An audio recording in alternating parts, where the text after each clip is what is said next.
Unaware of the $500 million wedding gift, my son kicked me out of his wedding. My name is Eleanor Hayes. I have always been a quiet woman, the kind who prefers early mornings over late nights, a simple cup of tea over expensive wine, and steady work over risky ventures. I spent decades of my life quietly and diligently, determined to give my only son, Nathaniel, the life I could only dream of. It was not about wealth for myself. It was about him. Every paycheck I earned, every overtime shift I took, every moment I skipped a vacation or a fancy dress, it all added up to this one purpose, ensuring that when Nate stepped into adulthood, he had a safety net so strong it could never fail him. Raising him alone was not easy. His father had left before he was born, leaving me with a tiny apartment, a demanding job, and a determination that was stronger than my fatigue. I remember nights, sitting on the edge of his small bed when he was 5, brushing his hair back, whispering to him that he was the most important person in my life. One day, Nathaniel, I said, you will see how much love and effort went into raising you, and you will understand why I never gave up. Back then, he laughed and rolled over, oblivious to the sacrifices being made quietly in the shadows. But I never minded. That laughter, those small smiles, were enough to fuel every single choice I made. I had a modest lifestyle, nothing flashy, yet I knew that the money I saved over the years could one day change everything for him. I opened special accounts in his name, invested quietly, and never spoke of it. No one knew, not even Nate. I wanted it to be a complete surprise, a gift that would leave him stunned, secure, and free from worry. $500 million. The thought of it made me smile and tear up at the same time. I imagined him walking into his new home, seeing the possibilities, feeling my love radiate in every brick, every square foot, every corner. It was not just a gift. It was a legacy of every sleepless night, every struggle, every lonely Christmas spent working instead of celebrating. And yet, it was more than just money. It was the embodiment of my love, patience, and unwavering devotion. I thought about the countless evenings I spent balancing bills, managing rent, and planning for his future while he was at school, playing or dreaming big. I never let him see the stress etched into my face. I made sure to laugh with him, to listen to his stories, to nurture his ambitions. People often asked me how I managed to keep my calm while raising a child alone. I just smiled and said, "It's love that keeps you going. Nothing else matters."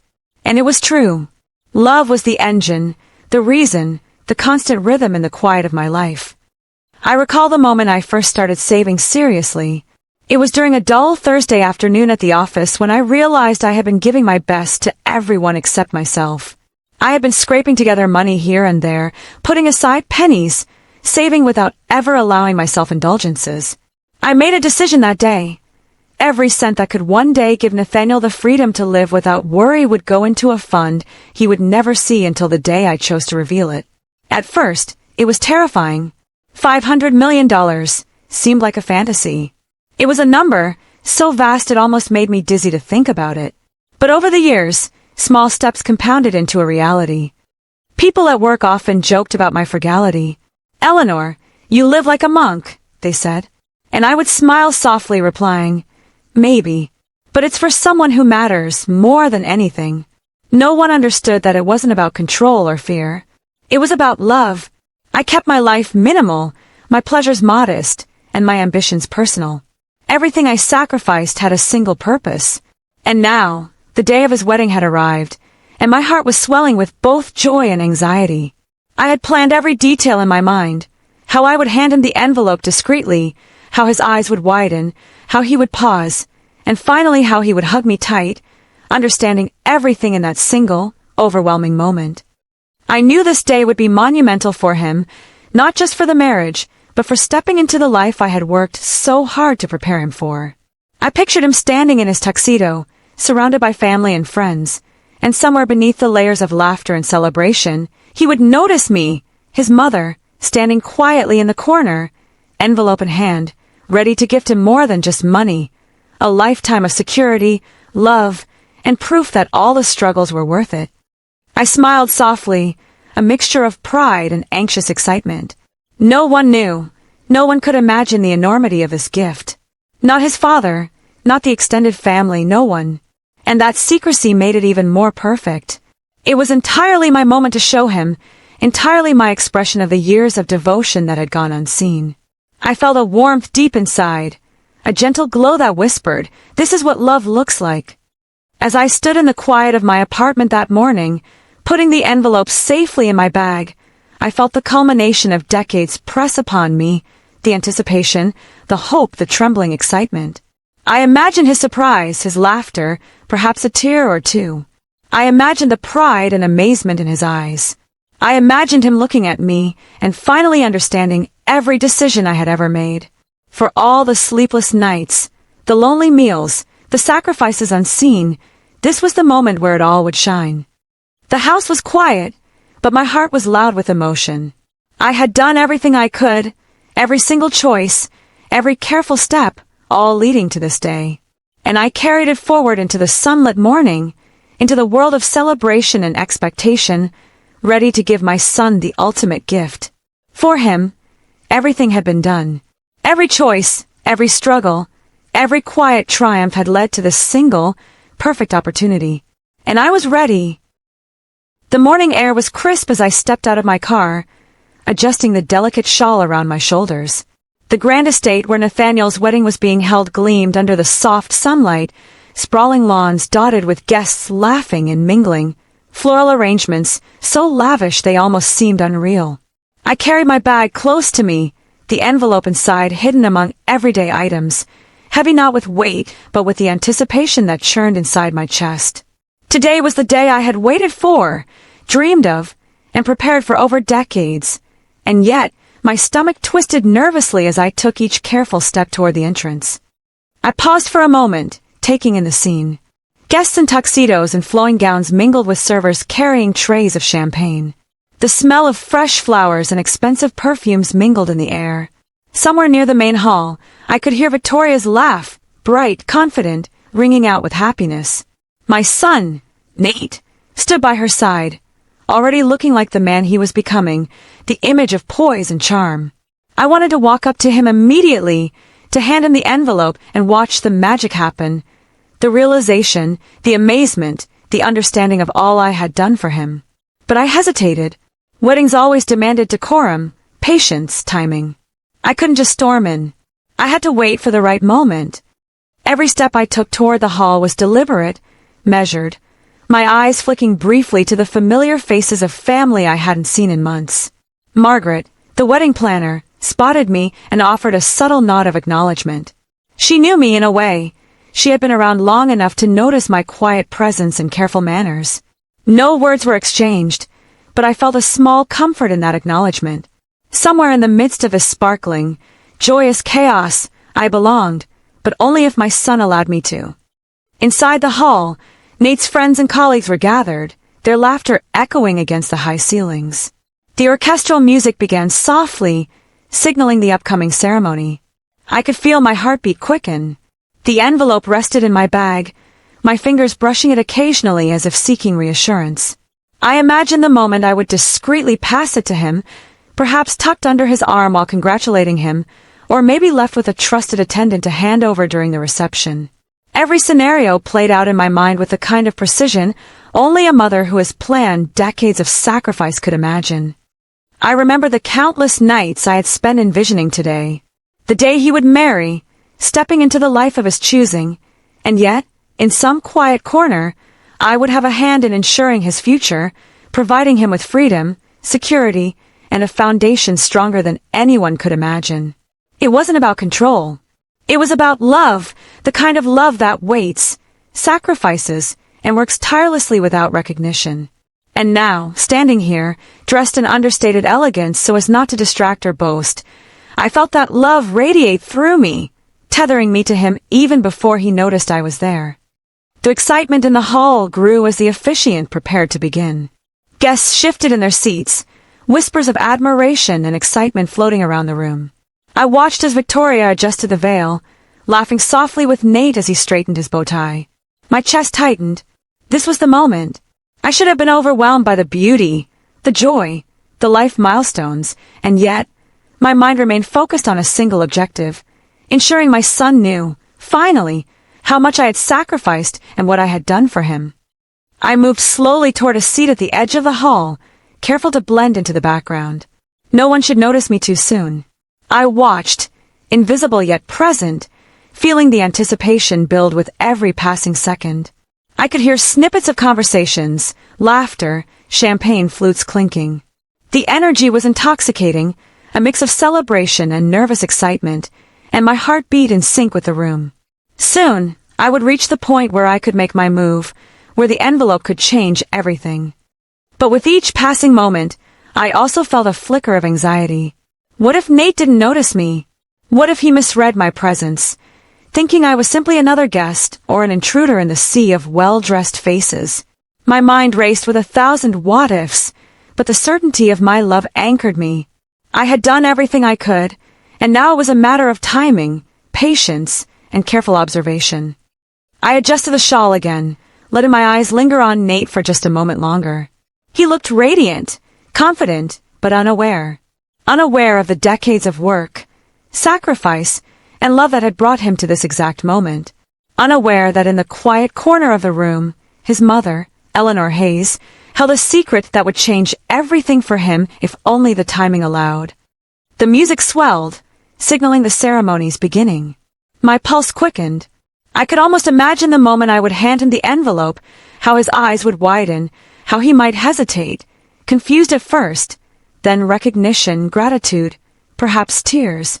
I picture the embrace, his realization of the depth of my love, the decades of silent sacrifice finally unveiled. Every nerve in my body hummed with anticipation. I had waited for this, planned for this, and carried the weight of hope for so long that it had become part of me. Today was the culmination of all those quiet years, every choice, every skipped meal, every lonely night working tirelessly so he could have the life he deserved. And yet, standing at the edge of the celebration, I could not help but feel that the moment might slip away before I could seize it.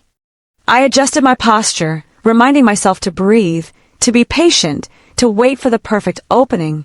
The envelope remained safely tucked in my bag, heavier now with the weight of what it represented. The grandeur of the wedding, the elegance of the hall, the shimmer of gowns and the gleam of tuxedos, it all blurred into the background as I focused entirely on my son, on the heartbeat of the celebration, and on the quiet, trembling excitement that this day finally was here. And with that thought, I whispered softly to myself, a quiet mantra only I could hear. Soon, Nathaniel. Soon, you will see everything, and it will all make sense. The ceremony was underway when I finally decided to move a little closer.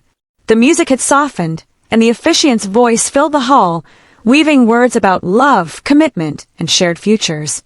I took a step toward Nate, smiling gently, my fingers brushing the envelope in my bag to reassure myself it was still there. This was it, the moment I had dreamed of for decades. I imagined his eyes widening in shock and delight, the brief hesitation as he processed what I had done, followed by the hug, the gratitude, the understanding. I had pictured it all so vividly that reality should have been easy. But it wasn't. As I approached him, I noticed Nate's gaze flicking toward me, not with recognition, not with warmth, but with an expression that made my chest tighten. Surprise, confusion, and something else I could barely name. Pride, perhaps, or embarrassment. I tried to give a small, encouraging smile, hoping it would bridge the gap. Nathaniel, I whispered softly, stepping a little closer. But before I could finish, he raised his hand and shook his head, his voice tense. Mom, please. Not now. You can't. This isn't the time. I froze. Not the time. The time had always been now. Every choice I had made, every long night of work, every careful plan had led to this moment. And yet, here he was, turning me away, his words sharp but restrained. My throat tightened. Nate, I wanted to. I began again, my voice trembling. But he interrupted, his face set in a rigid line. I said, now's not the time. Please, just stay back. This is my wedding. I blinked, trying to understand. What had gone wrong? Was it my appearance? The timing? Had I misjudged the moment? The hall was alive with celebration, music, laughter, and yet in that instant, all of it blurred. I felt invisible, like a shadow standing at the edge of his life. Unwelcome, misunderstood. The envelope pressed against my side like a heavy, unspoken weight. I wanted to shout, to explain, to reveal the gift that would change everything, but the words caught in my throat. I just wanted to give you something. I managed softly, my voice shaking. Something for your future. You deserve it. My hands clutched the bag, my knuckles white. For decades I had poured everything into ensuring he could live freely, and now, in what should have been my shining moment, I was being dismissed, rejected before he even knew the truth. Nate's expression hardened. I could see the faint tension in his shoulders, the set of his jaw. Pride, embarrassment, perhaps anger, mixed and unreadable. Mom, I said, it's not appropriate. This is my day, and I need it to be perfect. Please go. Just go. The words cut deeper than I ever imagined. My heart, which had been swelling with anticipation, felt like it shattered in slow motion. I had expected a little confusion, perhaps a polite delay, but rejection this clear, this absolute, was unbearable. I tried to step closer, to bridge the space with love, with words, with everything I had built up for him over decades. Nate, please. You don't understand. This isn't just a gift. It's everything. Every night I stayed awake, every dollar I saved, it's all for you. I wanted to, but he shook his head again, frustration flickering in his eyes. Mom, stop. You don't get it. I'm asking you to leave. It felt surreal. I had imagined the moment thousands of times, the joy, the recognition, the gratitude. Instead, I was standing here, dismissed, hurt, rejected, and unable to make him see the truth. My hands trembled, my bag pressed tightly against me, hiding the envelope like a secret I couldn't share. I wanted to scream, to cry, to demand he understand, but the fear of making the situation worse kept me rooted in place, silent yet shattered. I looked around at the guests, some noticing the tension, some oblivious, all caught in the festive swirl of the wedding. I felt exposed and invisible at the same time, a contradiction that made every heartbeat ache. All the years of careful planning, of quiet devotion, of selfless love, seemed to hang in the balance of this one moment, and it was slipping away. Then, as if the universe had conspired to break me further, Nate stepped back and motioned again. Mom, please. Go. You're ruining the moment. I don't need this distraction. My lips parted to argue, but no words could undo the hurt already carved into my chest. I realized then that he truly didn't know. He didn't understand the decades of planning, the sacrifices, the love. Not 1 ounce of it. He only saw a mother at the wrong place at the wrong time. I swallowed hard, tears pricking at the corners of my eyes. My heart screamed at him, pleaded silently, but I knew pushing further would only escalate the situation. With a trembling sigh, I stepped back, clutching the envelope to my chest like a lifeline. My voice, barely audible, whispered, I love you, Nathaniel. Always. And then, as if the decision had been made for me, I turned and began walking toward the door. Each step was a battle, every movement a negotiation with my grief. My mind raced with memories, regrets, and the weight of a gift that he would never see today. The hall, full of laughter and celebration, became a blur, and all I could feel was the raw ache of rejection, the heartbreak of a mother whose love had been unseen at the very moment it was meant to shine. The moment I stepped through the grand doorway, the sunlight hit my face like a sudden revelation, but it offered no comfort. The laughter, music, and chatter behind me felt distant, as though they belonged to another world, one in which I was invisible, unwelcome, and misunderstood. My bag, pressed tightly against my chest, contained the envelope with the $500 million. Each step away from the hall felt heavier than the last, the weight of my decades of sacrifice now matched by the weight of grief pressing on my shoulders. My hands trembled slightly, but I gripped the bag as if holding on to my very purpose. The valet looked at me briefly, unsure of whether to speak. I offered a weak smile, not trusting myself to say anything coherent. I didn't want to explain, and I didn't want pity. My pride, the very pride that had sustained me through years of single motherhood, demanded silence.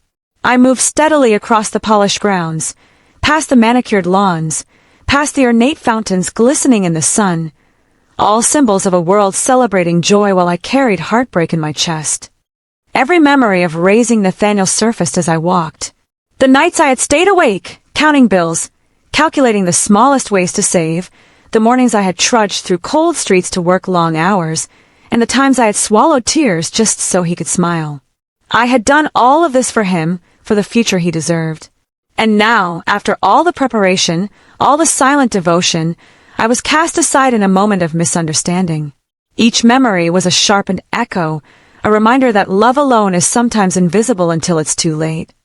I paused at the edge of the driveway, watching the wedding through the distance. The hall shimmered with celebration. Nate and Victoria were laughing, guests were applauding, and somewhere, the music played on as if mocking the pain that clutched my chest. I could feel the envelope burning against my side, heavy with everything I had ever done.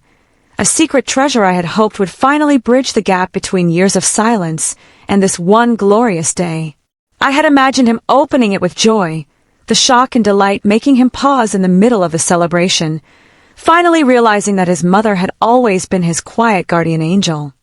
Instead, I felt a sharp sting of futility. What was the point of decades of careful planning if it was rejected before it could be revealed? My heart ached not just for the misunderstanding, but for the moment that would never arrive, at least not today. And yet, amidst the sorrow, there was a strange sense of dignity. I had done everything in my power to give him this gift. I had loved, sacrificed, and persevered. The outcome, though painful, did not diminish the truth of my actions. I walked slowly to my car, the envelope still pressed to my chest, a tangible symbol of everything I had lived for. The wind stirred, gently, rustling the trees along the driveway, and I let myself pause, closing my eyes for just a moment. I imagined him, perhaps later, discovering the truth, feeling the depth of my love, and understanding that this act, though unseen, was the culmination of every single choice I had ever made. My vision blurred with unshed tears, and I allowed myself the briefest release, a quiet, whispered sigh of loss and hope entwined. The vehicle door felt cold against my hand as I opened it and slid inside. I rested the bag on the seat beside me, staring out the windshield at the fading celebration. The distance between us was physical, yes, but it now felt almost symbolic. Decades of love, sacrifices, and secret planning had led to this fragile moment, hanging in a delicate balance between hope and heartbreak. The envelope sat there silently, its presence a reminder of what I had given, what I had carried, and what the world at this moment refused to acknowledge. For a while, I just sat there, letting the warmth of the sun on my face mingle with the chill of my grief. I thought of Nathaniel's bright eyes, his confident smile, and the pride he carried for his achievements. I remember the little boy who had clutched my hand in the supermarket, who had cried when he fell and expected me to fix everything. And now, as a man, he had dismissed me without understanding, without a chance to recognize the love and effort that had made him who he was. The weight of the moment pressed heavily, but beneath the sorrow, there was still a spark. I had survived so much before, and I would survive this too. My love for him remained steadfast, and though it was unseen now, it had not diminished. I knew that, somewhere in the future, he might realize the truth. Until then, I would carry this knowledge, this gift, and this sorrow with quiet pride. As I started the engine and slowly drove away from the estate, I allowed a single thought to comfort me. Every choice, every sleepless night, every sacrifice had been for love, and love, even when rejected, is never wasted. I held on to that thought like a lifeline, knowing that what I had done, what I carried, was a testament to the depth of my devotion. For now, I left the hall, left the celebration, but not the hope. I drove away from the estate in silence, the streets stretching endlessly before me, illuminated by the soft glow of late afternoon sunlight. My hands gripped the steering wheel, but all my focus was on the bag beside me. The envelope inside, my $500 million gift, was untouched, hidden, a secret treasure that had waited decades for the perfect moment. And yet, that moment had been stolen, ripped away by misunderstanding, pride, and a lack of awareness on my son's part. The irony of it all weighed on me so heavily that I had to press a hand to my chest to steady my racing heartbeat. Every street I passed reminded me of years gone by. I thought of my tiny apartment, the cramped kitchen where I had cooked countless meals while calculating budgets, the long nights spent poring over accounts to ensure his future. Every sacrifice, every skipped holiday, every tear shed quietly had led to today. And now, the culmination of it all sat silently beside me, waiting for someone who didn't yet know its value. My mind wandered to Nathaniel. How long would it take him to realize? Would he ever understand what had been hidden in plain sight, or was the moment lost forever? The thought of confronting him, trying to explain, crossed my mind. I could imagine walking back into the hall, holding the envelope, demanding he understand. But the hurt was too fresh, too raw. The memory of his words, "Mom, please, go. You're ruining the moment," still echoed in my ears, sharper than any dagger. I knew that returning now would not solve anything. It might only escalate the conflict, taint the wedding day further, and perhaps even alienate him more. So I drove on, silently, carrying my heartbreak and my gift alike. Every so often, I glanced at the envelope as if drawing strength from its presence. It was more than money. It was proof, a tangible record of decades of sacrifice, unwavering devotion, and silent resilience. I had imagined it bringing joy, relief, and a profound sense of recognition. Instead, it was a symbol of what could have been, a potential bridge between my love and his understanding, now deferred by a single moment of misunderstanding. And yet, despite the pain, I could not regret a single decision. Each choice, each hardship endured, had been for him. That truth remained immutable, regardless of the day's outcome. I found a quiet spot overlooking a small park and pulled the car to a stop. The air was still, the world around me calm and unassuming, a stark contrast to the storm raging inside me. I placed the bag carefully on the passenger seat and leaned back in my chair, letting the silence wrap around me. I closed my eyes and allowed the memories of his childhood to wash over me, his laughter echoing through our small apartment, his little hands clutching mine, the quiet moments of pride when he accomplished something seemingly minor but monumental in his young life. Each memory carried a pang of sorrow, but also a warmth, a reassurance that what I had done had meaning. I wondered how long it would be before he realized the gift he had almost rejected. Would it take days, months, or years? Would he ever fully comprehend the depth of my love, the foresight, the dedication that had allowed me to create this secret fortune for him? The questions swirled around me, unanswered, heavy, like clouds pressing against the sunlight. And still, a tiny ember of hope burned quietly within me. Love, even when unseen, was never wasted. Sacrifice, even when misunderstood, had a value beyond measure. The envelope remained beside me, pristine and untouched, yet alive with possibility. It was a promise, a future, a declaration of a mother's love that could not be erased by rejection or pride.